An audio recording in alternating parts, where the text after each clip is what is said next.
melayang malam, lancang kuning melayang malam, lancang kuning melayang malam, air lancang kuning melayang malam.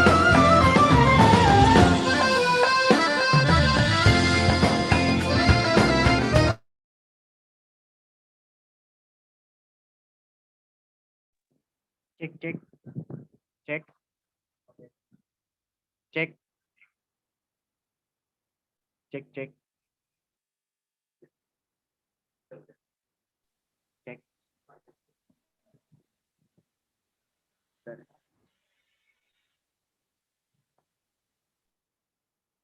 Baik, Bismillahirrahmanirrahim. Assalamualaikum warahmatullahi wabarakatuh. Salam sejahtera bagi kita semua. Terima kasih kepada para peserta telah hadir dan membersamai Dewan Energi Mahasiswa Universitas Riau sampai hari Jumat sore ini. Baik, tidak lupa kita panjatkan puji dan syukur kehadiran Allah Subhanahu wa taala dan juga Nabi besar kita, junjungan alat Nabi besar Muhammad SAW dengan mengucapkan Allahumma sholli ala sayyidina Muhammad wa ala Muhammad. Baik, pada sore hari ini kita kehadiran Pusat Hukum Studi dan Pertambangan dari abang-abang Pusat Studi Hukum dan Pertambangan. Halo Bang. Selamat sore Bang.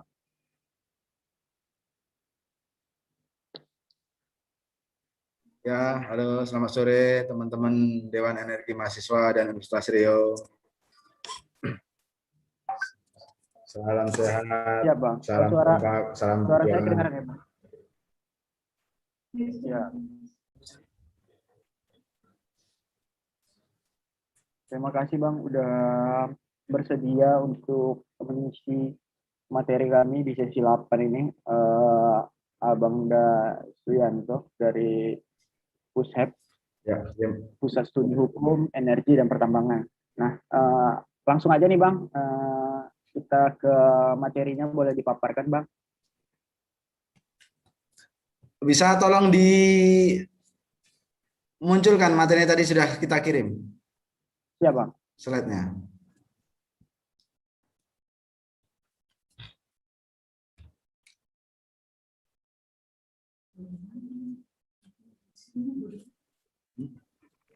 Bentar ya Bang.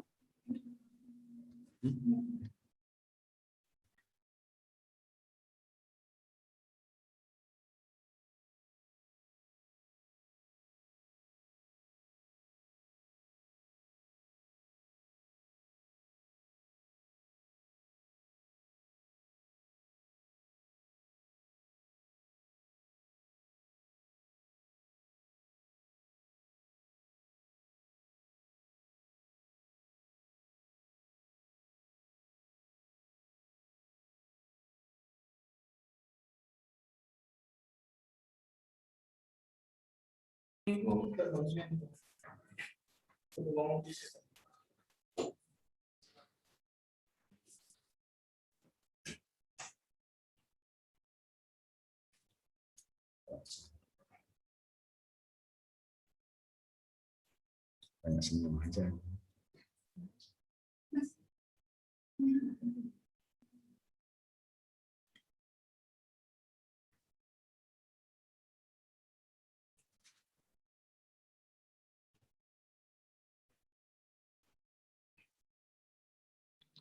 Baik, silakan Bang. Baik,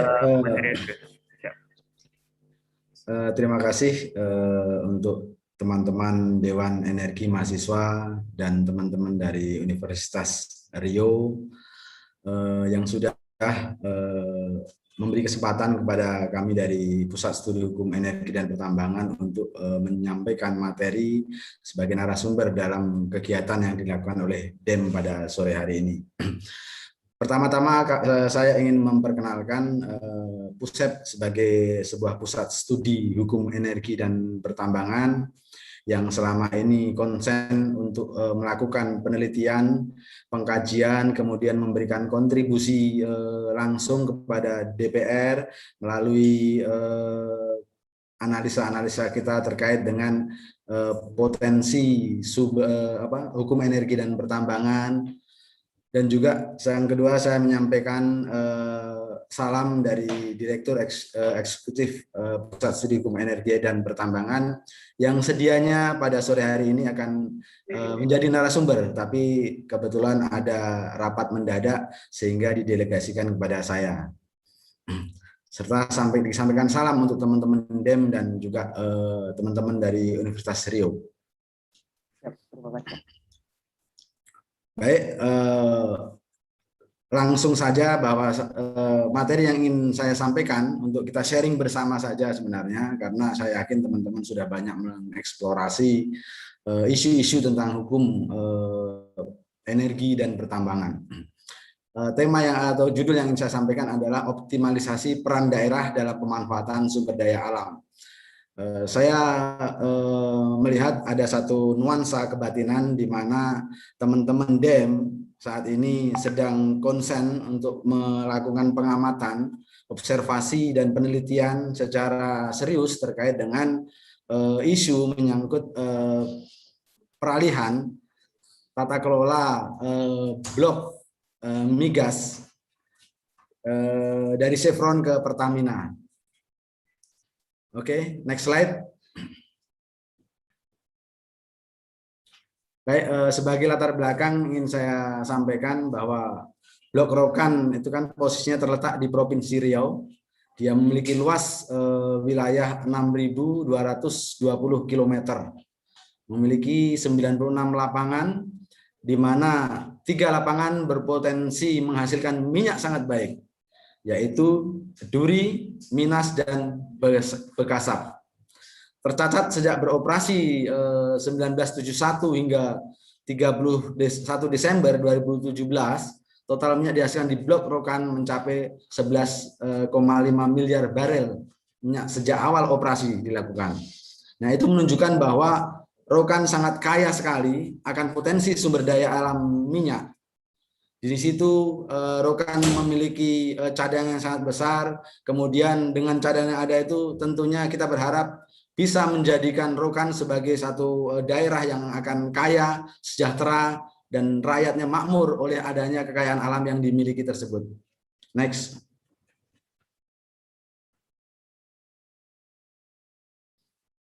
Oke, jangka waktu atau kontraktual, hubungan kontraktual antara Chevron dengan pemerintah RI untuk pengelolaan Blok Rokan untuk pertama kalinya pada 8 Agustus 1971 untuk jangka waktu 30 tahun, dan kemudian diperpanjang lagi sampai kemudian berakhir kontrak tersebut pada 8 Agustus 2021. Artinya sekarang ini saatnya kalau pemerintah Indonesia mengambil kendali setelah sekian puluh tahun Blok Rokan yang memiliki cadangan kekayaan minyak sangat besar dieksplorasi dan dieksploitasi oleh Chevron. Ini bisa menjadi peluang baik buat Indonesia, buat daerah, dan buat seluruh rakyat Indonesia. Dan tapi ini juga bisa menjadi satu bukan peluang ketika pemerintah tidak mampu melakukan tata kelola dengan benar, dengan baik, sehingga tidak ada manfaat yang optimal yang bisa didapatkan dengan kekayaan yang dimiliki tersebut.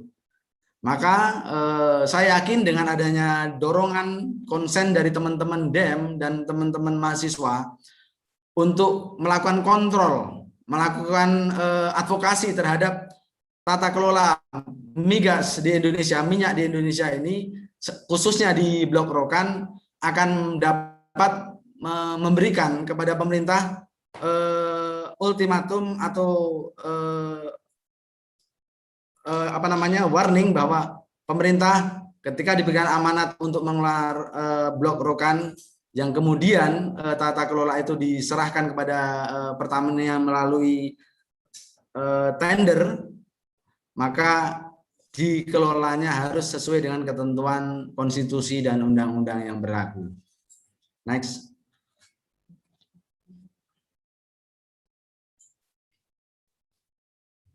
Oke, terkait dengan model kerjasama antara pemerintah Indonesia dengan Chevron adalah model PSG, Production Sharing Contract. Model ini banyak disukai atau banyak diimplementasikan atau banyak menjadi pilihan oleh negara-negara berkembang seperti Indonesia, Aljazair, Kazakhstan, Malaysia, Peru, dan Qatar. Nah, pada kontrak bagi hasil yang didapat dibagi antara pemerintah dan kontraktor. Di samping terdapat beberapa macam bentuk government take lainnya atau pendapatan oleh negara lainnya. Nah, bentuk ini paling fleksibel karena kebanyakan hak dan kewajiban dinyatakan dalam peraturan kontrak yang dinegosiasikan.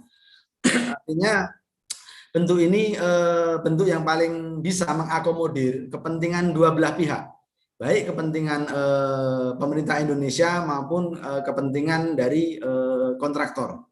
Nah, adapun hal-hal yang dinilai nanti dapat memiliki potensi merugikan salah satu pihak bisa dinegosiasikan dengan sangat fleksibel.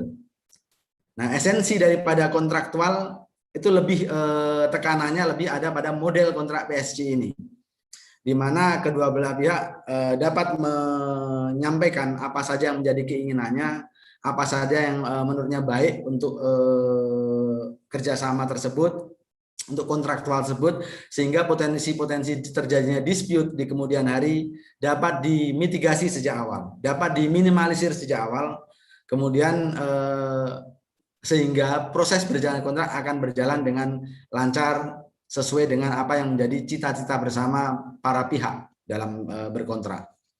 Next.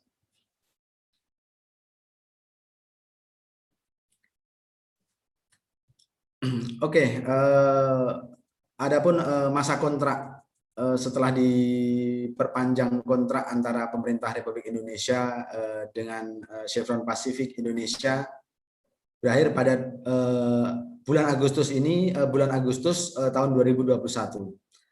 Sehingga mulai tanggal 9, karena tadi tanggal 8 itu kontraktual itu disepakati, mulai tanggal 9 Agustus 2021 Pertamina selaku pemenang lelang tender yang diselenggarakan oleh pemerintah untuk pengelolaan Blok Rokan secara hukum berhak dan sah untuk melakukan kegiatan penambangan, eksplorasi maupun eksploitasi di Blok Rokan tersebut.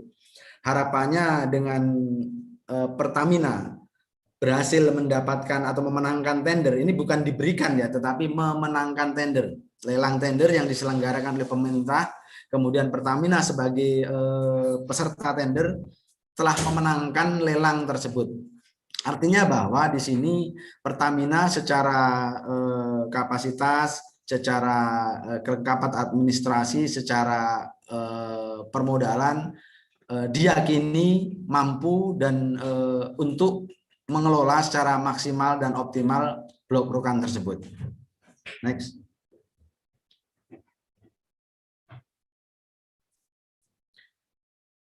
Oke. Seperti tadi saya sampaikan bahwa terhitung sejak 9 Agustus 2021, Pertamina Hulu Rokan sebagai pemenang tender yang diselenggarakan oleh pemerintah merupakan PI atau participating interest. Dia adalah pemilik daripada hak dan kewajiban sebagai kontraktor kerjasama atau KKKS, baik yang langsung maupun tidak langsung pada wilayah kerja Blok Rokan. Nah, dengan modal ini, maka posisi Pertamina sangat strategis. Strategis karena Pertamina sebagai pengendali utama.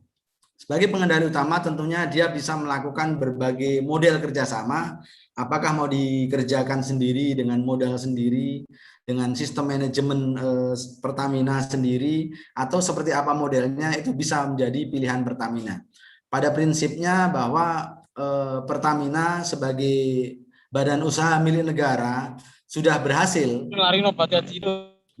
untuk mendapatkan peluang untuk bisa mengelola sendiri sumber daya alam yang ada di Indonesia, khususnya di Blok Rokan. Harapan kita mari dorong bersama Pertamina, mari kita memberikan semangat, mendukung Pertamina untuk dapat melakukan tata kelola secara mandiri, secara lebih baik, dan dapat dipertanggungjawabkan kepada negara secara akuntabilitas maupun kepada seluruh rakyat Indonesia, khususnya pemerintah daerah dan warga di Riau. Next.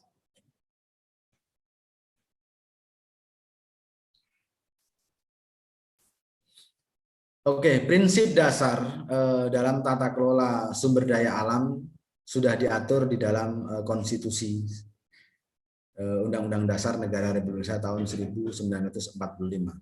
Konstitusi merupakan hukum dasar tertinggi yang ada di negara Republik Indonesia. Di dalam pasal 33 ayat 2 disebutkan bahwa cabang-cabang produksi yang penting bagi negara dan menguasai hajat hidup orang banyak dikuasai oleh negara. Artinya cabang-cabang yang produksi yang dinilai penting atau dia itu menguasai hajat hidup orang banyak, seperti salah satunya adalah minyak atau hasil tambang, itu dikuasai oleh negara. Kemudian di pasal 33 ayat 3, bumi, air, dan kekayaan alam yang terkandung di dalamnya dikuasai oleh negara dan dipergunakan untuk sebesar-besarnya kemakmuran rakyat. Nah, kita garis bawahi bahwa kekayaan alam yang terkandung di dalam bumi Indonesia, yang terkandung di dalam bumi Riau, di dalam area Blok Rokan, itu merupakan kekayaan alam negara Indonesia yang dikuasai oleh negara dan harus dipergunakan untuk sebesar-besarnya kemakmuran rakyat. Artinya pengelolaan daripada Blok Rokan nanti harus bisa memberikan nilai tambah, kontribusi, produktivitas yang tinggi untuk dapat terwujudnya apa yang menjadi cita-cita konstitusi, yaitu sebesar-besarnya kemakmuran rakyat. Itu kata kunci yang sampai saat ini kita masih harapkan dan terus akan kita minta kepada negara. Dalam hal ini bisa SDM, SKK Migas, kemudian ini lainnya, institusi lainnya, untuk dia dapat menjalankan apa yang menjadi amanat konstitusi. Karena konstitusi itu adalah hukum dasar. Dia memiliki otoritas tertinggi untuk menentukan apa saja yang harus dilakukan oleh negara dalam menyelenggarakan tata kelola negara berdasarkan prinsip-prinsip tata kelola negara yang baik atau good government. Next.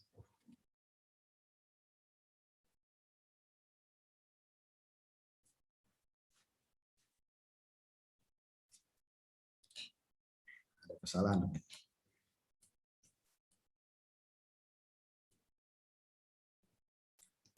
Oke. Lanjutnya, next.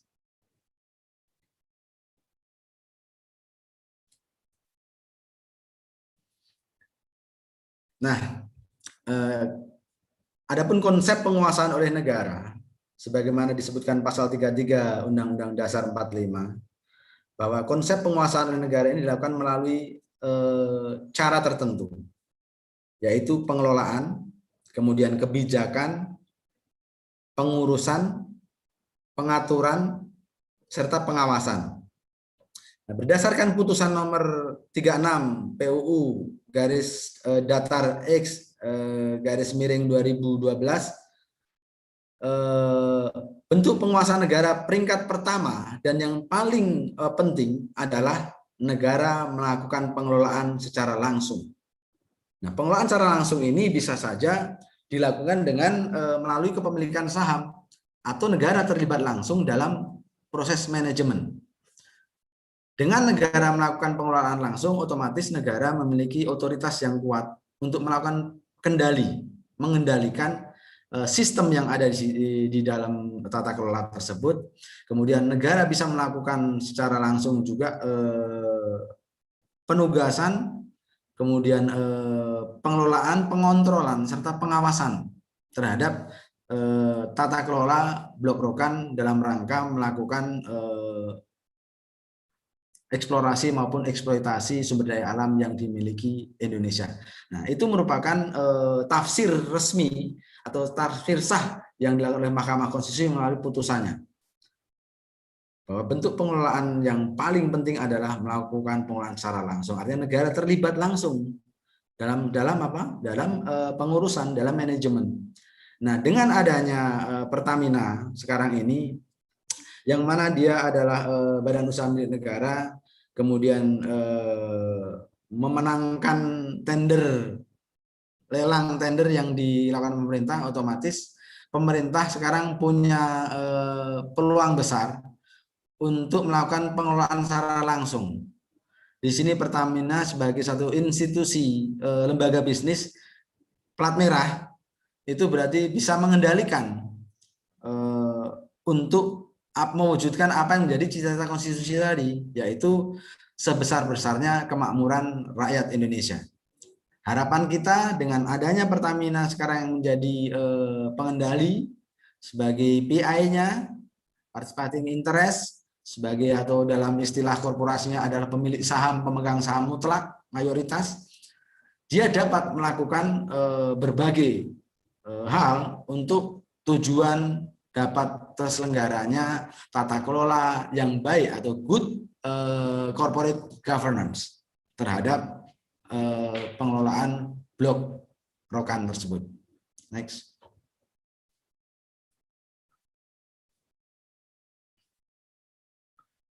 Nah, tata kelola sumber daya alam yang selaras dengan pasal 18 ayat A Undang-Undang Dasar 45 ini adalah bahwa pemanfaatan sumber daya alam dan sumber daya lainnya antara pemerintah pusat dan pemerintah daerah diatur dan dilaksanakan secara adil dan selaras.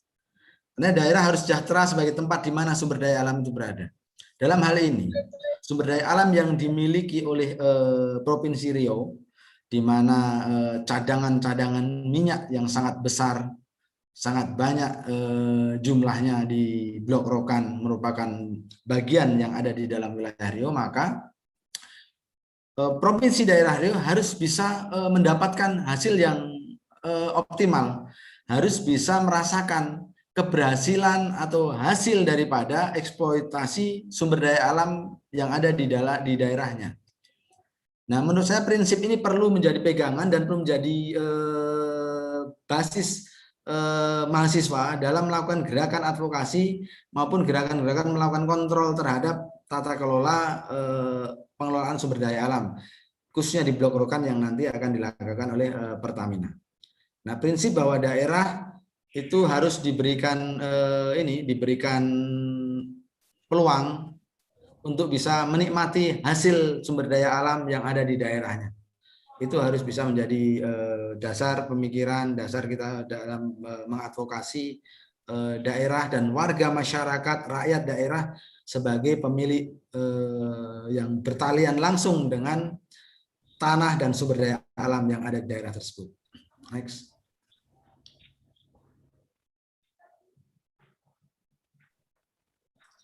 Adapun implementasi dari pasal 18A ayat 2 bahwa Pertamina di sini berkewajiban menawarkan 10% PI atau participating interest untuk dimiliki oleh Pemprov Riau.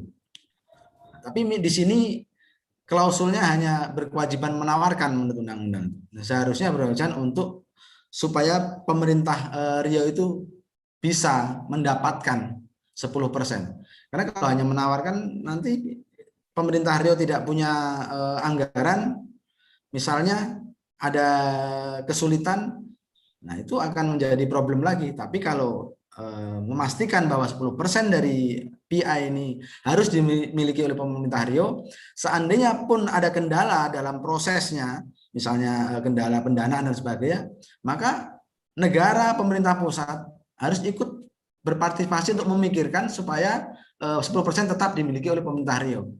Nah, itu hal yang perlu kedepannya nanti menjadi konsen juga teman-teman DEM dalam melakukan gerakan pengawasan, gerakan advokasi, dan gerakan kontrol terhadap tata kelola pertambangan di Indonesia. Kemudian terkait dengan tenaga kerja. Karena pertambangan ini, dunia pertambangan ini adalah bisnis yang sangat padat modal dan juga padat karya, maka untuk dapat maksimal terselenggaranya atau berjalannya produksi tentu dibutuhkan banyak sekali karyawan. Nah, untuk hal itu maka sumber daya manusia daerah harus menjadi prioritas utama untuk dipekerjakan di dalam pengerjaan atau sepanjang tata kelola blok Rokan tadi dilakukan oleh Pertamina.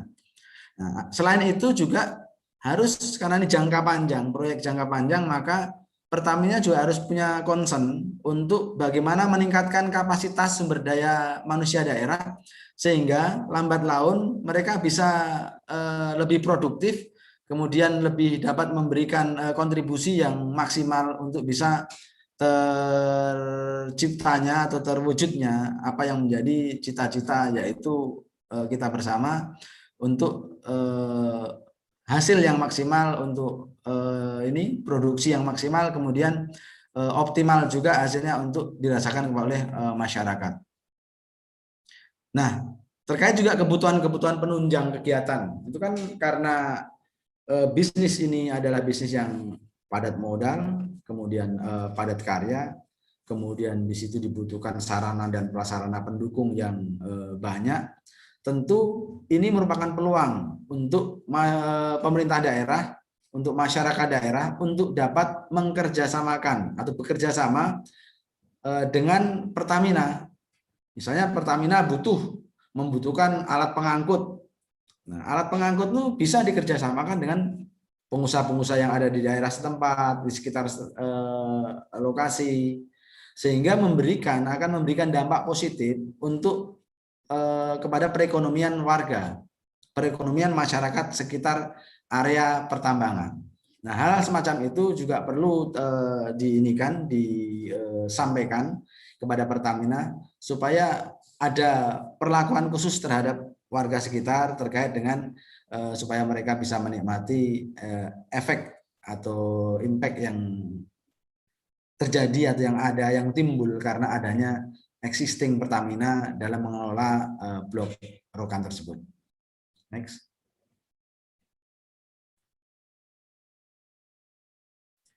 Nah, terkait dengan bagi hasil, dasar hukum bagi hasil atau dalam bagi persentase dana bagi hasil migas adalah Undang-Undang Nomor 33 Tahun 2004 tentang perimbangan keuangan antara pemerintah pusat dan pemerintah daerah.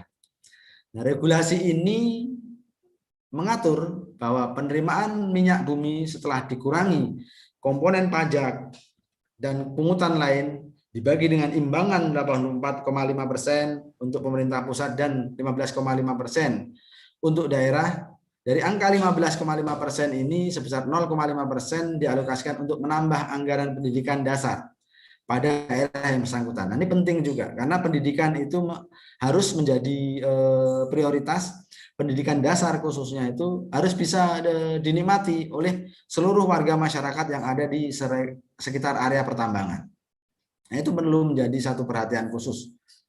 Nah, sisanya yang 15% dibagi dengan rincian 3% untuk provinsi, 6% untuk kabupaten kota, kemudian penghasil dan 6% untuk kabupaten kota lainnya dalam provinsi yang bersangkutan. Nah, ini adalah sudah mekanisme bagaimana pola pembagiannya, skema pembagiannya, dan dasar hukumnya. Tinggal pelaksanaannya aja yang perlu dilakukan dengan profesional, dilakukan dengan sesuai dengan ketentuan aturan yang berlaku, dan juga dikawal oleh komunitas-komunitas intelektual seperti teman-teman dari DEM, kemudian koalisi-koalisi masyarakat yang peduli pada tambang untuk mendorong supaya Pertamina lebih optimal lagi dalam melakukan pengelolaan, kemudian concern terhadap pendidikan tadi, kemudian memberikan apa yang menjadi keinginan daerah, apa yang dimimpi daerah setelah berpuluh-puluh tahun sumber daya alamnya diambil oleh pihak lain, oleh korporasi asing. Saatnya sekarang menunjukkan bahwa Indonesia sebagai negara yang merdeka, yang berdaulat terhadap sumber daya alam, konstitusi pun mengatur demikian.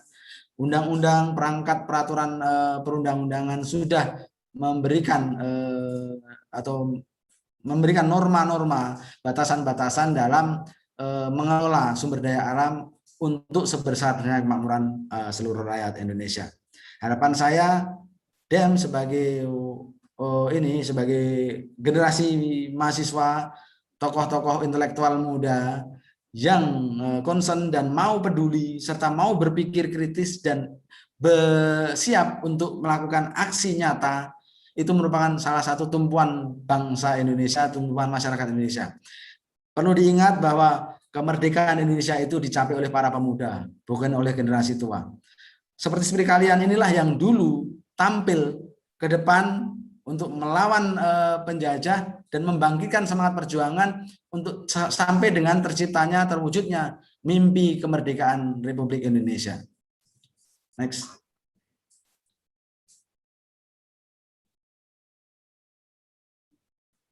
Baik, terima kasih, itu yang dapat saya sampaikan.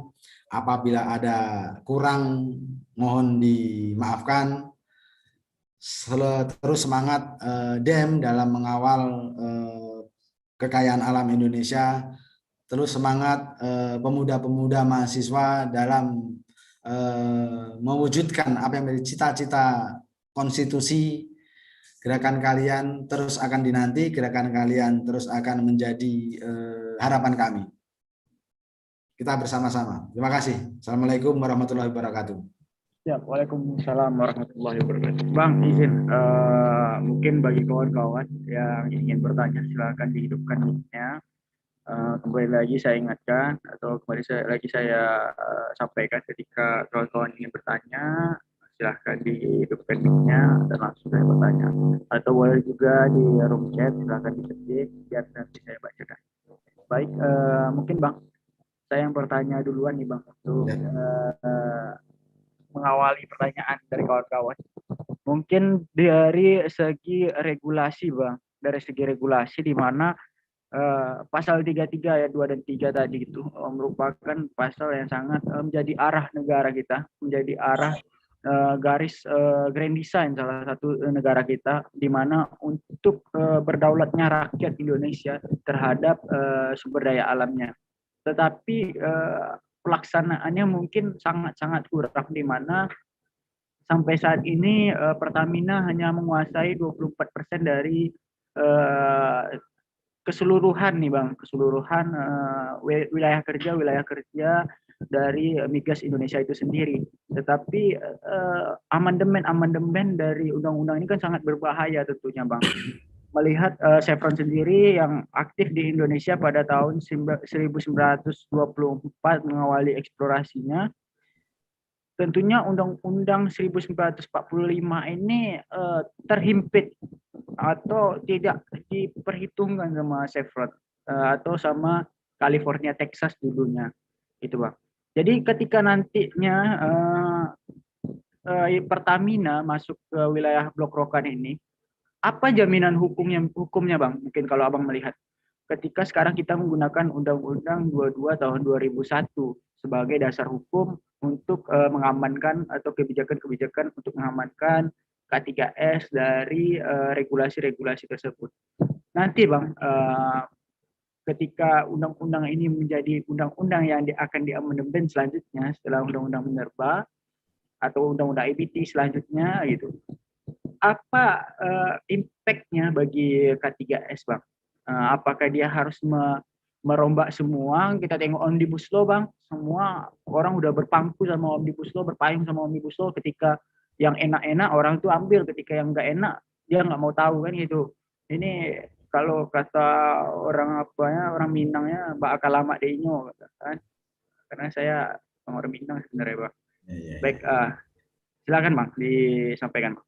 Baik, terima kasih. Yang pertama memang persoalan-persoalan hukum, persoalan-persoalan konflik kepentingan itu akan selalu mengiringi dalam proses berjalannya negeri ini, berjalannya tata kelola pertambangan ini. Dinamika seperti itu akan selalu muncul.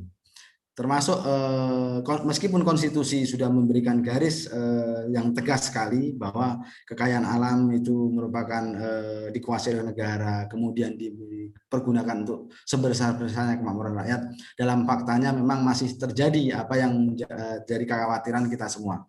Tapi kita tidak boleh berhenti ke situ. Kita harus terus melakukan pengawalan terkait dengan apa yang terjadi selama ini, seperti terbitnya Undang-Undang Omnibus Law yang banyak dirasa untuk lebih menguntungkan pihak tertentu, kemudian merugikan komunitas dan kepentingan yang mayoritas. Nah, itu yang harus kita lakukan untuk melakukan pengawalan. Dan generasi-generasi muda yang fresh, generasi-generasi kita yang concern, inilah yang harus terus tidak boleh berhenti, karena mereka juga tidak berhenti. Jaminan yang bisa kita berikan adalah bahwa selama kita masih punya kepedulian, selama kita masih memiliki concern, kemudian kita mau berjuang, saya yakin insya Allah suatu nanti kita akan bisa berhasil mewujudkan apa yang menjadi cita-cita founding father, cita-cita konstitusi, dan cita-cita seluruh rakyat Indonesia. Seperti itu menurut saya yang perlu kita tanamkan.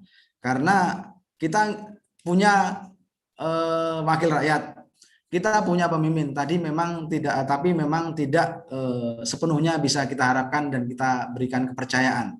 Karena di antara para elit-elit itu juga ada kelompok-kelompok lain yang juga ikut mempengaruhi proses pemikirannya, mempengaruhi keputusannya dan kebijakannya.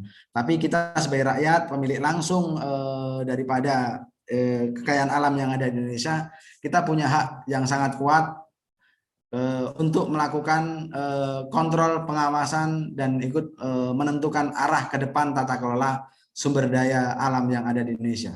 Seperti itu, Mas.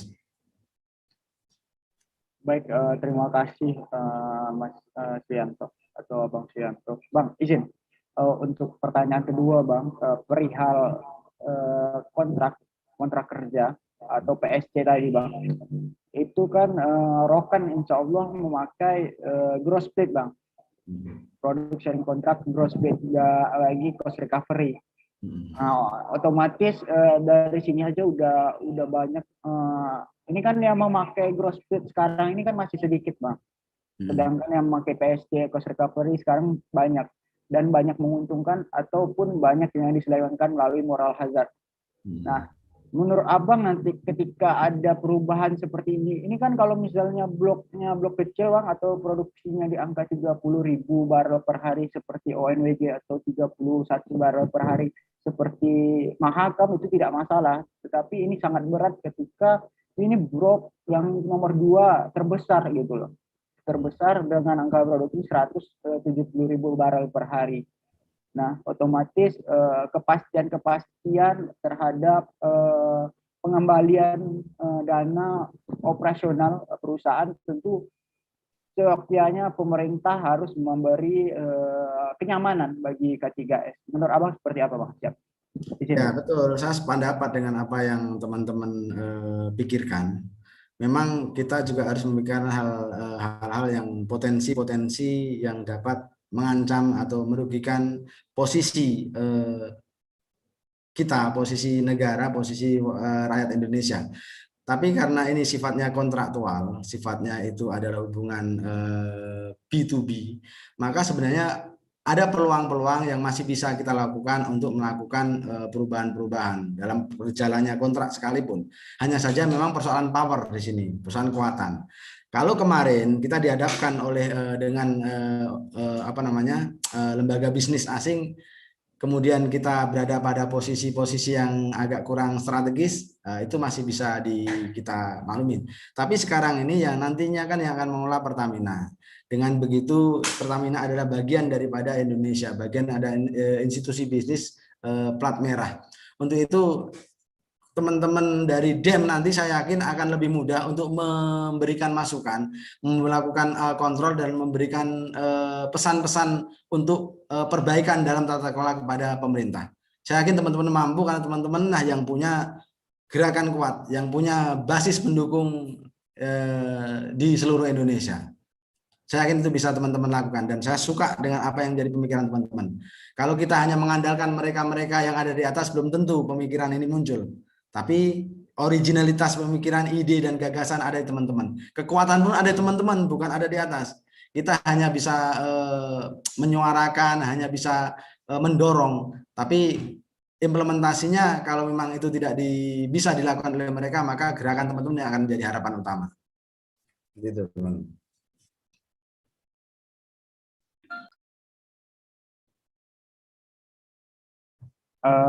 Baik, terima kasih Bang atas penyampaiannya. Mungkin saya sangat memberi apresiasi terhadap penyampaiannya, terhadap jawabannya Bang. Saya ucapkan terima kasih. Mungkin ini ada dari kawan-kawan bertanya. Mohon izin bertanya, apakah dengan beradanya blok-blokan memberikan dampak sosial, ekonomi, pembangunan daerah?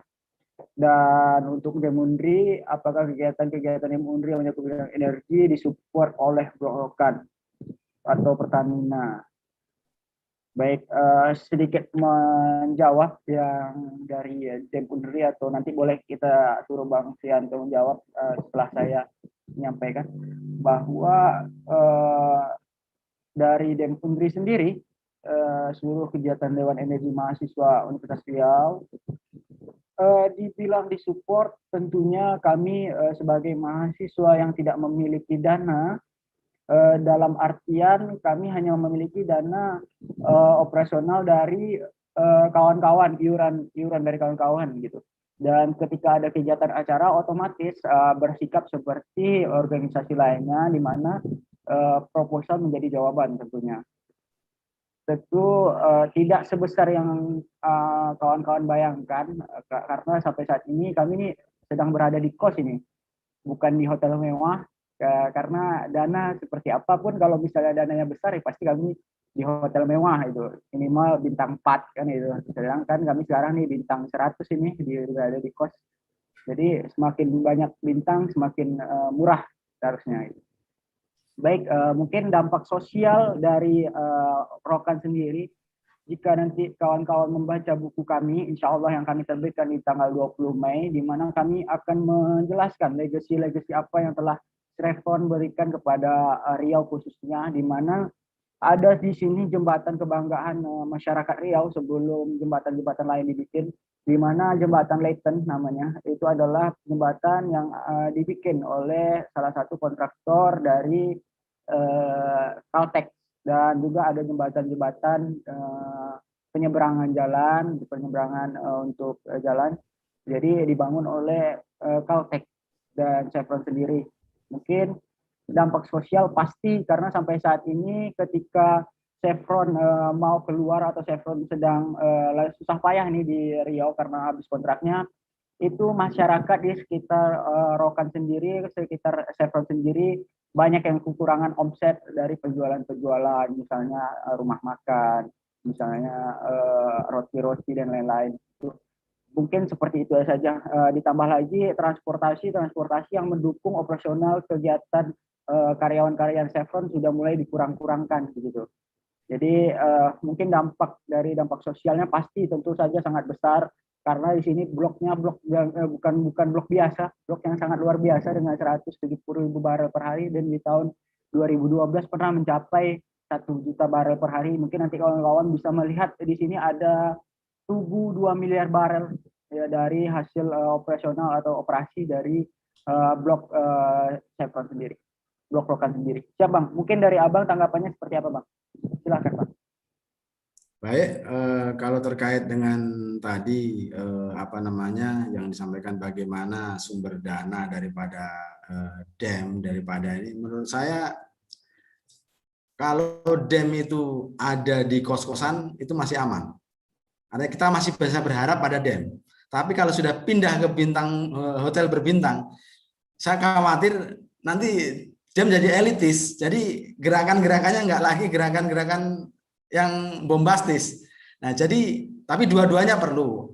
Kadangkala harus ada di kos-kosan atau banyak ada di kos-kosan. Nah, selebihnya nanti ya perlu juga di bintang mewah, karena nggak akan ketemu dengan pejabat-pejabat, nggak bisa menyampaikan gagasannya kepada pejabat kalau di dalam kos-kosan. Harus ada karena pejabat ada di bintang mewah gitu.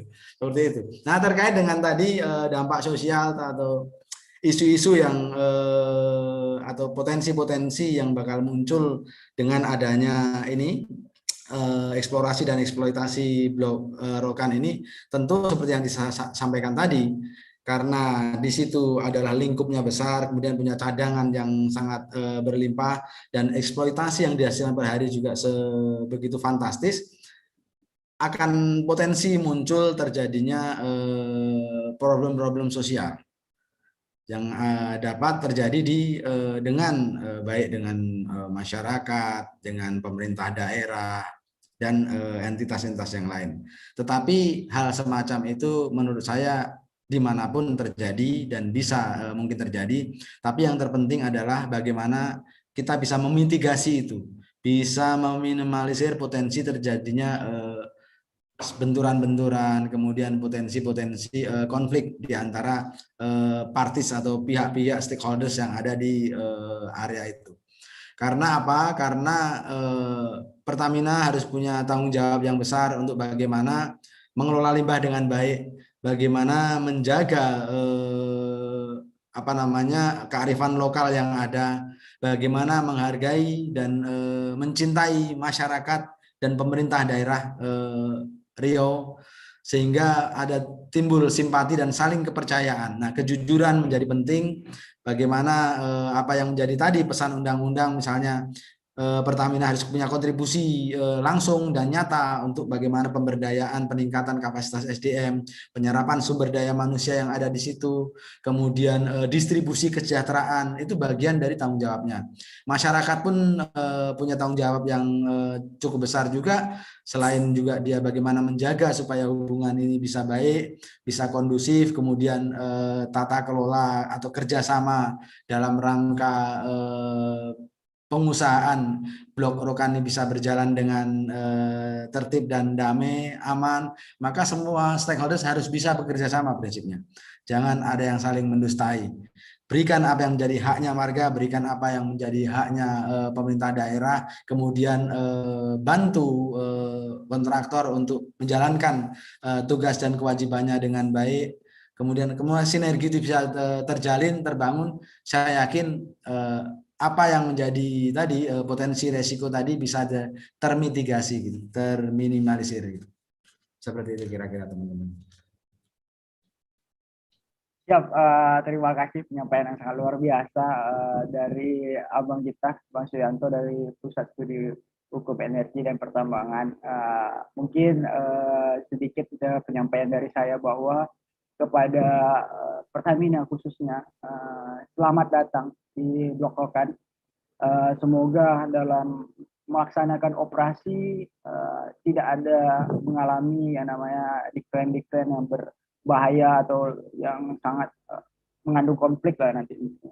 Dan kepada Chevron, terima kasih kami sampaikan sebagai putra putri daerah Riau, mungkin Chevron sendiri atau Caltech sendiri juga pernah berperan kepada kami, walaupun secara mungkin tidak langsung, mungkin dari duit Chevron mungkin sampai juga ke kami mahasiswa Riau, seperti beasiswa, seperti jalan, dan itu kami nikmati, khususnya Riau sendiri kami nikmati dan kami merasakan impact dari Chevron hadir di Riau, Bumi Rancakuning. Sedikit kepada Pertamina untuk lebih memperhatikan kontraktor-kontraktor dalam negeri, khususnya daerah Riau. Jangan hanya memanfaatkan anak perusahaan seperti Pertamina Gas atau yang lain-lain untuk gratifikasi atau pembangunan pipa atau apapun. Tolong diperhatikan kembali kontraktor-kontraktor daerah, dan ketika kontraktor-kontraktor daerah tidak mampu, kata mungkin dari statement-statement yang lain, tolong dimampukan gitu, tolong dicerdaskan, tolong dibantu atau tolong digendong. Mungkin dari sampai sinilah mungkin acara kita ya Bang ya. Saya ucapkan terima kasih banyak kepada Bang Suyanto dari Pusat Studi Hukum Energi dan Pertambangan, kepada kawan-kawan. Tidak lupa saya ucapkan terima kasih, sangat terima kasih sudah mau mendampingi Dewan Energi Mahasiswa Universitas Riau sampai saat ini. Kemudian sehat-sehat selalu Bang Suyanto, semoga kita bisa ngopi-ngopi di darat. Kemudian untuk kawan-kawan sehat-sehat selalu. Kami dari Dewan Energi Mahasiswa membuka tangan selebar-lebarnya, membuka pintu selebar-lebarnya kepada kawan-kawan yang ingin berdiskusi, yang ingin ngopi-ngopi bareng, kami silahkan gitu. Mari kita laksanakan yang namanya transfer knowledge dan brainstorming itu. Jadi agent of control, agent of Indonesia, agent of change itu ya memang terlaksana bagi kita mahasiswa dan pemuda Indonesia. Baik, akhirul kalam, wabillahi taufiq wal hidayah. Wassalamualaikum warahmatullahi wabarakatuh. Hidup mahasiswa, hidup rakyat Indonesia. Terima kasih kawan-kawan. Hidup mahasiswa. Ya, terima kasih. Mungkin akhir sesi 8 ini menutup meeting eksklusif dari Dewan Energi Mahasiswa Universitas Riau. Terima kasih kembali saya ucapkan kepada teman-teman telah bersedia mendampingi. Baik, terima kasih. Itu kata-kata yang paling bisa Ani sampaikan saat ini karena tidak bisa mengundang kawan-kawan untuk jumpa di Riau. Baik Bang, Assalamualaikum Bang. Waalaikumsalam warahmatullahi wabarakatuh. Izin untuk live. Boleh Bang, nanti di kontak-kontak ya Bang ya. Boleh Ya. kontak-kontak. Boleh kontak-kontak ya Bang. Ya, boleh. Ya. Sukses untuk teman-teman DEM. Teruskan gerakan, teruskan perjuangan, kawal terus sumber daya alam. Terima kasih. Assalamualaikum. Waalaikumsalam. Hidup mahasiswa, hidup rakyat Indonesia. Salam cinta dan perjuangan karena cinta kita berjuang. Hidup mahasiswa, hidup rakyat Indonesia. Hidup Saya Mas. Muhammad Mufti, izin mengundurkan diri sebagai moderator acara Dewan Energi Mahasiswa meeting eksklusif, Rokan dulu, kini dan nanti.